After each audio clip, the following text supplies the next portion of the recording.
Hola chicos, ¿qué tal? Estamos ya en la semana 5, básicamente, y nos toca empezar con el tema de estadística ya. Digamos, vamos a ver esta primera semana la parte más descriptiva, que de alguna manera probablemente ustedes ya lo hayan visto en letras, así que va a ser algo relativamente rápido. Igual si es que hay algo que no quede claro o algo que no se ha entendido muy bien, igual nos avisan, ¿vale? Entonces, esta sesión va a constar básicamente de algunos temas, ¿ya? Por ejemplo, lo primero es ver, obviamente, qué es la estadística, ¿no? Las definiciones, diferenciarlo, por qué es importante hablar de estadística y luego hablar de aspectos importantes de estadísticos descriptivos básicos. Las medidas de forma, tendencia central y dispersión. Cerramos con un mapa que lo resuma todo y al final unos aspectos importantes de la distribución normal y puntuaciones Z, ¿ok? Que seguramente lo han visto. Entonces, ¿qué es la estadística, básicamente? Lo primero que tienen que pensar es de que la estadística no es matemática de arranque, ¿sí? Esto no es probabilidad tampoco, probablemente en letras vieron un montón de probabilidad. Entonces, si bien es cierto que está asociado y se desprende de, no es lo mismo, ¿ya? Porque yo, por ejemplo, y les doy la primera aproximación, yo era muy malo en matemáticas en el colegio, ¿ya? O sea, no malo, pero en el promedio, como que nunca sobresalí en matemáticas, ¿ya? Y obviamente jamás se me hubiese ocurrido que estadística iba a ser muy fuerte en la universidad, ¿no? Entonces, y así resultó, ¿no? O sea, uno necesita los aspectos más básicos de, digamos, de funciones aritméticas, ¿no?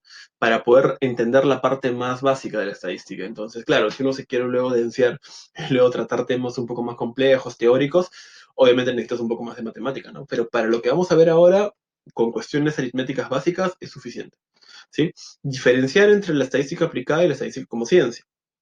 Nosotros, en psicología, hacemos estadística aplicada, es decir, utilizamos la estadística como una herramienta para lograr ciertos objetivos que necesitamos, ¿correcto? En estadística hay otras carreras estadística, ¿no? Que la ven ya como una ciencia, como el objeto de estudio en particular, y ahí es que se teoriza a partir de eso, ¿no?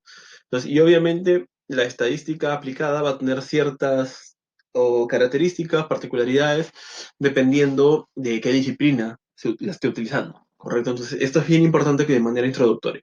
Entonces, lo segundo es por qué es importante la estadística. Entonces, de primera mano nos ayuda a resumir información.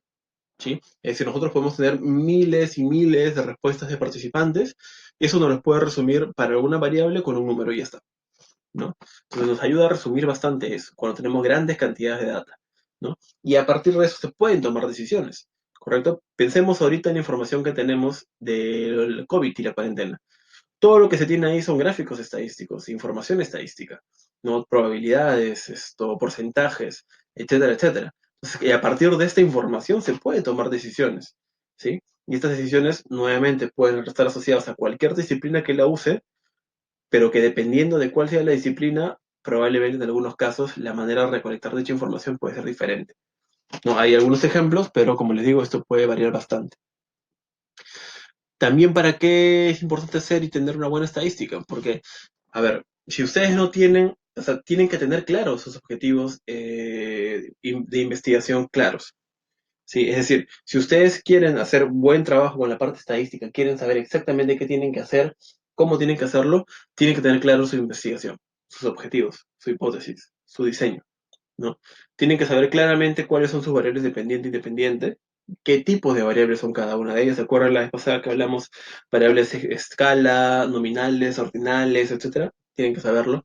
Tienen que registrar la información de manera adecuada, si tienen que plantear un plan, ahí está asociado su metodología. Analizar la data, digamos, aplicando la manera correcta de las técnicas y los métodos existentes. Se tiene que comunicar claramente esa información a través de diferentes métodos. Ahí está lo del APA que también les comentaba. Y nuevamente, ustedes, una de las cosas más importantes que tienen que aprender, aparte de la ejecución y el manejo del software, es poder interpretar cada resultado, cada número, cada análisis que les bote el SPSS, y ustedes poder explicarlos, evaluarlos, analizarlos. Eso es lo más importante, ¿sí? Entonces, ya entrando a la parte de la teoría, ¿no? Nosotros encontramos que la estadística descriptiva es una de las ramas de la estadística. La otra es la rama inferencial, la estadística inferencial, que es la que vamos a trabajar, ¿no? Para esta nos vamos a centrar en la estadística descriptiva, ya como una base y una introducción, porque la estadística inferencial se basa en muchos de los aspectos descriptivos, ¿vale? Entonces, lo importante del análisis estadística descriptiva es, como su nombre lo dice, describir. Describir a un grupo de personas, describir un conjunto de datos, ¿no? Y a partir de diferentes elementos que van a justamente poder resumir dicha información. Entonces, y estos son las medidas. Las medidas de forma, con la simetría y la kurtosis, las medidas de tendencia central, la moda, la mediana y la media, creo que eso es lo que más le suena, y la dispersión con la desviación estándar y la varianza. De todas estas, yo asumo que la tendencia central y dispersión son lo que más les suena, ¿no? Probablemente siendo más la media y la moda o la mediana, y la desviación estándar y varianza como que me suena, pero no me acuerdo qué es, y la de forma, por ahí la escuché, pero no sé qué, tampoco de qué va, ¿no? Esto es bien importante que lo entiendan, ¿vale? Entonces, las medidas de forma, básicamente lo que buscan hacer es conocer cuál es la forma de la distribución que se va planteando, ¿sí? Y si esa forma va para alguno de los lados, o si está asociado o relacionado con la medida de tendencia central. Lo primero tiene que ver con la simetría, ¿sí?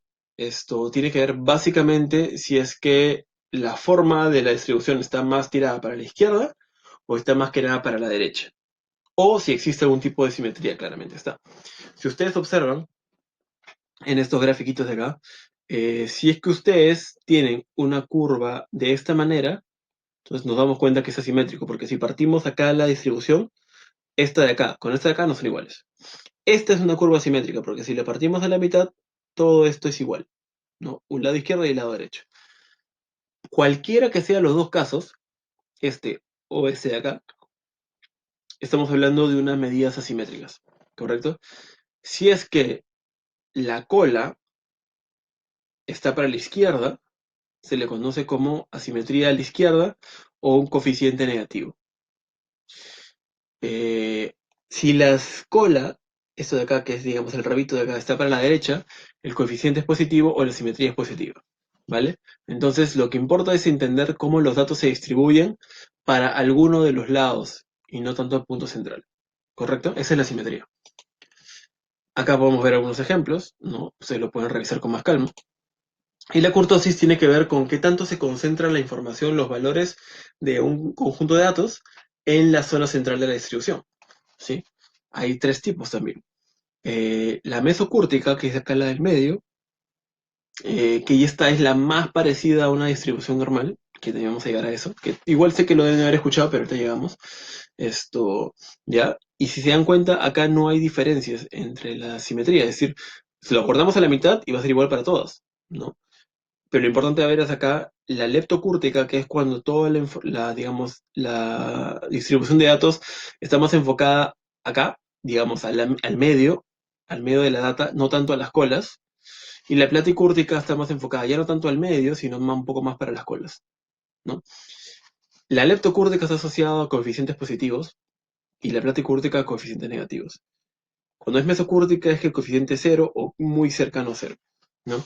En ambos casos, ya sea en asimetría o locortosis, no solamente es una, digamos, distribución, un gráfico, sino también hay un estadístico, un número que respalda esto. Entonces, si el estadístico o el número es positivo, estamos hablando de leptocúrtica. Si es negativo, es platicúrtica. Lo mismo con la simetría.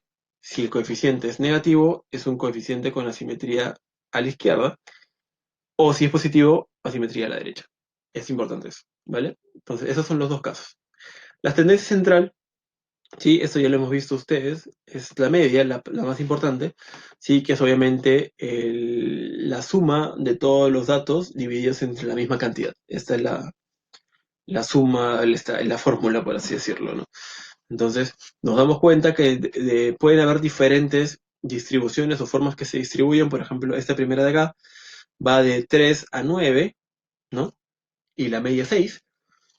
Y esta va de 2 a 9, es decir, su rango ha incrementado, pero su media sigue siendo la misma. ¿Por qué? Porque obviamente acá en 9 hay más casos que acá, y acá en 2 y 3 hay más que acá eran 3 y 4, por ejemplo, ¿no? Y acá, por ejemplo, también pueden tener una distribución muy parecida, van del 1 al 8, y del 1 al 9, pero acá la media es 6 y acá la media es 3.6. ¿Ven cómo cambia? Porque acá la mayoría están los datos por aquí que por acá, ¿no? Esa es la media, básicamente. Es un ejemplo, ¿no? Pero creo que eso es lo que más conoce. La mediana es básicamente entender cuál es el valor del punto medio, ¿no? Dividir el conjunto de datos entre dos y el valor que está a la mitad, esa es la mediana. Eso no va a cambiar. Entonces, a veces encontramos que el valor de la mitad es solamente uno, y ese sería, pero a veces encontramos de que no hay un punto medio, sino que tienen que ser dos.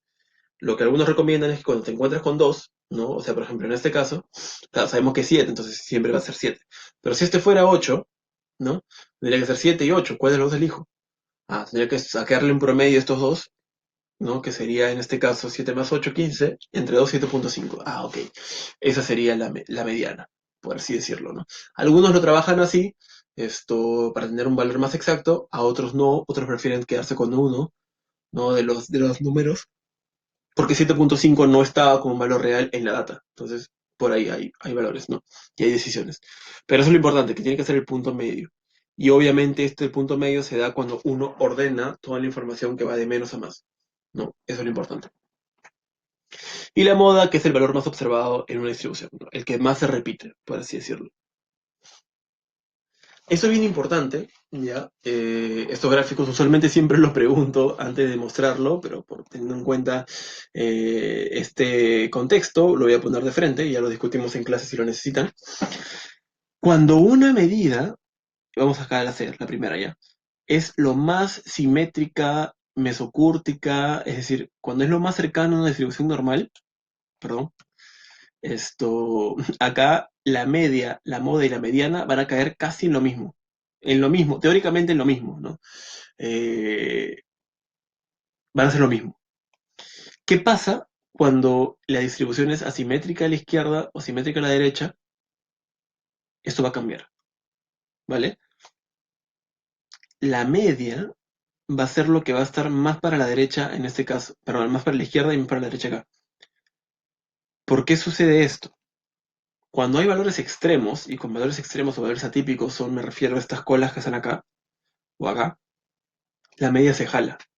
Sí, eso es algo en lo que ya conversábamos también la semana pasada, ¿no? Es decir, mientras en algunos casos podemos ver de que si tenemos algún caso, por ejemplo, imagínense que tenemos un 16, un 15, un 17, un 18, un 13, un 14, por ahí está la distribución de datos en un trabajo, por ejemplo, en un control.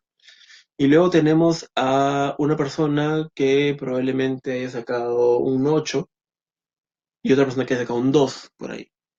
Si esas dos personas no estuviesen, probablemente el promedio serían 15, 16, 17. Pero esas dos personas al sacar un puntaje bajo, va a jalar la media y probablemente la media no sea así, sino sea, por ejemplo, 12 o 13. La media es muy sensible ante datos atípicos o extremos. Entonces, cuando trabajamos con una distribución de esta manera, la media, la mediana y la moda, las tres sirven, ¿sí? Usualmente la media es mejor porque tiene más propiedades, entonces se utiliza la media. Cuando esto pasa, probablemente hay que pensar en qué otro estadístico puede ayudarme a resumir la información. ¿Está bien seguir trabajando con la media? Quizás la mediana o la moda. ¿Qué usamos? Eso es bien importante. Por ejemplo, esto es que he sacado de una investigación real, aunque parezca una broma, pero es una investigación real. Ya, ¿cuántas parejas desearía tener en los próximos 30 años? Se le preguntó a 266 personas. El N es 266. ¿Qué pasó? Se le preguntó a hombres y a mujeres. Los hombres son los blancos y las mujeres los azules. Entonces, ¿cuántas parejas desearía tener en los próximos años? Ok, en promedio, los hombres quisieran tener 64.3 parejas en los próximos 30 años. Cada hombre debería tener 64 parejas, aproximadamente, ¿no? Y las mujeres 2.8, ¿no? ¿Qué está pasando acá? ¿Qué es lo que ha ocurrido? Si nosotros vemos claramente que la mayoría está por acá, ¿no? Están por acá, uno, dos, por ahí si quieren. Si ustedes se fijan en la tabla de distribución, ¿qué ha pasado acá? Hay uno o dos personas que han marcado entre 100 a 1000 participantes, digo, parejas, y entre cada 1001 a 10.000 parejas, ¿no? Entonces, claramente, al tener hombres, solamente que son hombres porque son blancos, estas barritas de acá, estos dos puntajes de acá jalan toda la media y hacen que esté, pues, por aquí, ¿no? Cuando acá no hay nadie. Entonces, si trabajásemos con la media, eso sería un dato irreal, un dato no preciso. Cuando tengamos distribuciones asimétricas, no normales, lo importante acá es entender de que la media ya no nos sirve, nos debería servir la mediana. Se dan cuenta, la mediana en los dos casos sigue siendo uno, porque si nosotros, eso que son frecuencias, lo estirásemos a lo largo, los puntajes de acá estarían a la mitad. Entonces, cuando tengan en cuenta eso, la media es muy sensible ante datos atípicos, la mediana se utiliza cuando ocurre justamente esto. Y van a ver que este punto de acá es bien importante porque lo vamos a desarrollar las siguientes semanas cuando veamos estadística inferencial, porque van a haber algunos procedimientos que van a incorporar la media, otros la mediana, ¿vale? Ok, entonces, esos son como que unos aspectos característicos de cada una, lo pueden revisar, cualquier cosa igual nos comentan. ¿Ya? Y las medidas de dispersión, que básicamente es ver el tema de la variabilidad, ¿no?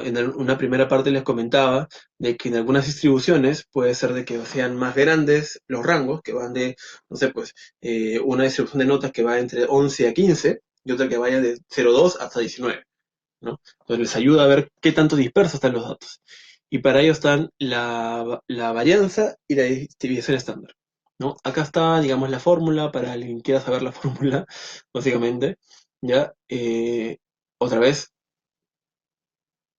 y acá nos podemos dar cuenta de que por acá, en esta misma de acá, por ejemplo, vemos que la media es igual, 3.20, 3.20, 3.20, pero las distribuciones han cambiado, ¿no? Esta es un poco más asimétrica, esta de acá es una forma extraña, esta es más, digamos, simétrica, más normal, ¿no? Y acá, si se dan cuenta, la desviación del rango es casi lo mismo, pero la media cambia para cada una de estas, ¿no? Entonces puede darse cualquiera de los dos escenarios. Y algo bien importante, ya a entender también, es de que, y eso está un poco asociado a lo que vimos la semana pasada, si ustedes le restan una desviación estándar y le suman una desviación estándar a la media, ustedes van a encontrar que de ahí se va a encontrar la mayoría de la data. Si es que esto es una distribución normal, ¿vale? Entonces, eso también es importante tenerlo en cuenta porque a veces así nos ayuda a conocer dónde se encuentra la mayoría de mi muestra, de mis participantes. Y siempre tengan en cuenta de que la media y la desviación estándar siempre van de la mano.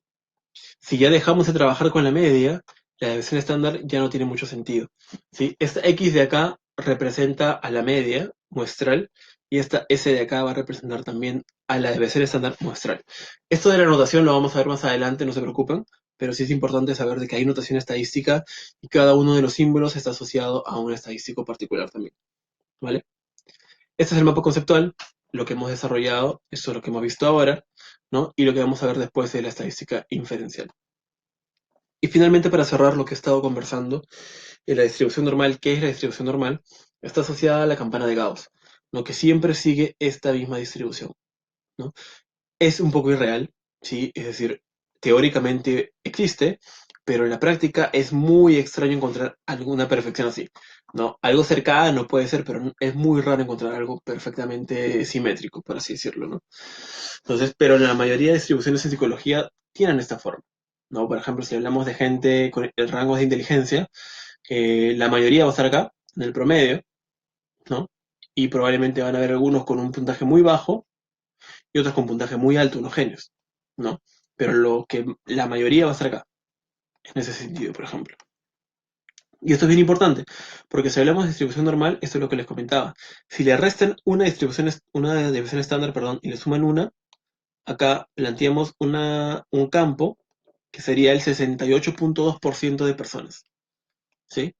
Si hacemos lo mismo, si lo aumentamos acá y le aumentamos acá 2, a eso se le agregan 27.2%. Y así sucesivamente. En 3 desviaciones estándar está casi el 99, más de casi el 100% de la data, ¿vale?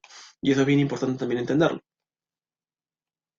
Ahora, ¿por qué esto es importante? Porque hablamos de la estandarización, ¿ya? Los puntajes Z. ¿Qué demonios es un puntaje Z? Por ahí lo deben haber visto quizás en letras, por ejemplo, ¿ya? La mejor manera de explicarlo creo yo que es poniendo como ejemplo el CRAEST, ¿sí? Es decir, su CRAEST es una puntuación Z. No es lo mismo comparar una nota, por ejemplo, de 15 con un profesor X que comparar ese mismo 15 con otro profesor X, ¿no? Entonces, lo importante es ver no solamente la media y el puntaje, sino tener en cuenta la media que sacó la persona en referencia de la distribución de ese horario, por ejemplo, ¿no? Porque puede ser de que alguien sacó 15 en el horario, ya, en el horario A, ya que alguien sacó 15, pero el promedio de ahí es 13, ¿correcto? Entonces está por encima del promedio. En cambio, en el horario B, alguien también sacó 15, pero el promedio es 17. Entonces está por debajo del promedio. Entonces puede tener la misma nota, pero en términos de comparación con el horario, la persona digamos, en el curso A, el profesor A, probablemente su CRAIS aumente, no en la otra. A eso se refiere con un puntuación estandarizada, para saber en dónde se posiciona la persona en términos de su distribución, hablando con desviaciones estándar. ¿Ok? Entonces tiene que transformarse las puntuaciones para poder hacer comparaciones, ¿no? Ese es un ejemplo, pero pueden haber otros, en los cuales yo, por ejemplo, quiero medir una variable X de dos maneras diferentes. Una que vaya de una escala del 1 al 10 y otra que vaya de la escala del 1 al 20. Entonces, si una persona saca 10 en las dos escalas, no es un puntaje igual, ¿no? Porque en la primera era el puntaje máximo y en la segunda era el punto medio, a la mitad. Entonces, no puedo comparar esos 10 por sí mismos, sino que tengo que transformarlos para que puedan ser comparables.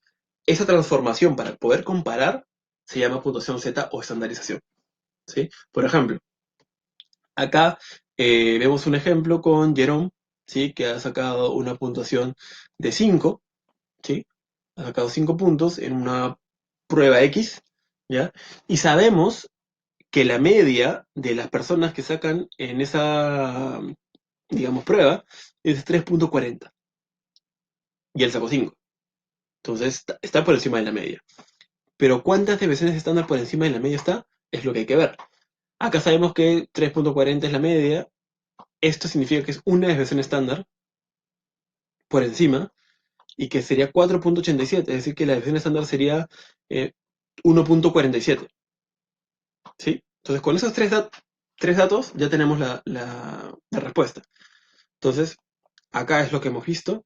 Tendríamos que la X significa el puntaje de la persona individual, que sería 5, menos este simbolito que se llama mu, que es el promedio general de la distribución, que sería esta de acá, la media, 3.40, sería 5 menos 3.40, entre este simbolito de acá, que es sigma, se llama sigma, que es la desviación estándar, que sería la diferencia de estas dos, que sería 1.47. 5 menos 3.40 menos perdón, entre 1.47, ¿qué es lo que da? 1.08. Entonces lo que podemos decir, ¿cuál sería la puntuación Z de Jerome? 1.08. Jerome está 1.08 por encima del promedio o de la distribución de ese ejemplo, ¿no? Entonces así podría comparar. Entonces acá yo les dejo unos dos ejemplos para que ustedes puedan hacer esa comparación. En cada uno de ellos hay dos puntuaciones Z y tendrían que, en base a esas puntuaciones, comparar y responder a las preguntas de acá. Si intentan hacerlo por su cuenta y cualquier cosa igual nos escriben, nos avisan o en el Zoom también. Entonces, y eso es básicamente la desviación estándar, y esto ténganlo en cuenta, no porque lo vamos a hacer de manera perdón, a mano o manualmente, ¿no? Pero es la base de lo que viene después, para que se pueda entender. Sé que esto es medio complicado, pero lo podemos repetir si es que se necesita, o el video lo pueden repetir también varias veces, y responder preguntas en las sesiones de Zoom, ¿vale? Eso sería todo, chicos. En realidad espero que no haya sido tan denso, pero como les digo, estamos a su alcance, nos pueden escribir y vamos a estar pendientes de que todos puedan entender esa parte. Ok, chicos, gracias por ver el video y cuídense, nos estamos viendo.